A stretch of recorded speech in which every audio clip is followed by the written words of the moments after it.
Hello friends, എൻ്റെ പുറക്കെ കോയിനെല്ലാം കുറുക്കം പിടിച്ച് കോഴിക്കൂടെല്ലാം കാലിയായി. കൂട്ടിലൊന്നും കോയില്ല.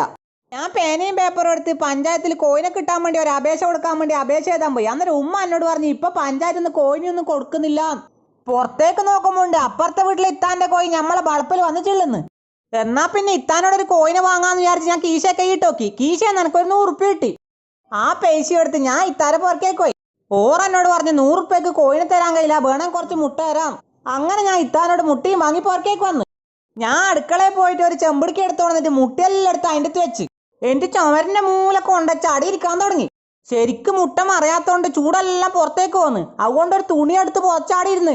കുറച്ച് ദിവസം കഴിയുമ്പോണ്ട് കീക്കീന്ന് ഒച്ച കേൾക്കുന്നു. ഞാൻ നോക്കുമ്പോ 4 മുട്ട മുറിച്ചിട്ടുണ്ട്. ഞാൻ മുറിച്ച കുഞ്ഞിക്കോയിനെല്ലാം എടുത്ത് ബക്കറ്റിലിട്ട്. വിവരറിഞ്ഞിട്ട് ഇത്ത ഫ്രൂട്ട്സും വാങ്ങി കുഞ്ഞിക്കോയിനെ എന്നെയും കാണാൻ വന്ന്.